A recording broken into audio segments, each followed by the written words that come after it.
Did you know the shortest war in history?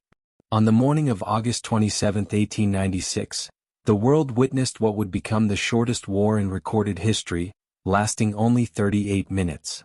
But to understand how such a war could happen, we must look back at the history of Zanzibar.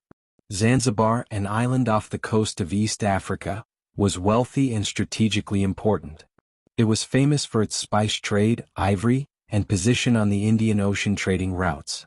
For centuries, it had been ruled by sultans of Omani Arab descent, making it a place where Arab, African, and European influences met.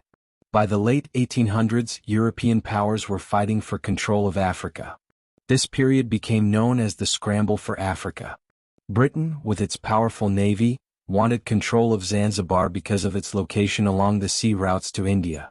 In 1890, Britain and Germany signed the Heligoland-Zanzibar Treaty. Under this agreement, Zanzibar became a British protectorate. The island still had a sultan, but real power rested with Britain.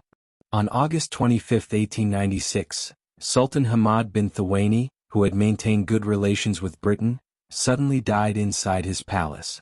His cousin, Khalid bin Barghash, quickly took control and declared himself the new sultan.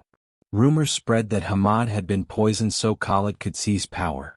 The British authorities refused to recognize Khalid as sultan. They wanted Hamad bin Muhammad, a man more willing to follow British wishes. The British consul, Basil Cave, sent Khalid an ultimatum. He must step down and leave the palace by 9 o'clock in the morning on August 27. Khalid refused. Instead, he fortified the palace, raised the sultan's flag, and gathered about 3,000 men to defend him. He positioned artillery pieces, some old cannons and rifles. He even armed the royal yacht, HMS Glasgow, which sat in the harbor. The British prepared for war. 5 Royal Navy warships, HMS St. George, HMS Philomel, HMS Raccoon, HMS Thrush, and HMS Sparrow, waited in the harbor with their guns aimed directly at the palace. Around 150 Marines and sailors were ready on shore. The situation was tense. On the morning of August 27, crowds of people gathered in the streets, waiting to see what would happen. At exactly 9 o'clock, the British ultimatum expired. 2 minutes later, at 9:02, the Royal Navy opened fire. The bombardment was devastating. The palace was quickly set ablaze. Khalid's forces tried to return fire, but their weapons were outdated and inaccurate. The Sultan's yacht HMS Glasgow fired back at the British ships, but it was quickly sunk, filling the harbor with smoke. The defenders were overwhelmed. By 9:40 in the morning, only 38 minutes after the first shot was fired, the war was over. Around 500 Zanzibaris had been killed or wounded. The British suffered only one injury, a single sailor who was slightly hurt.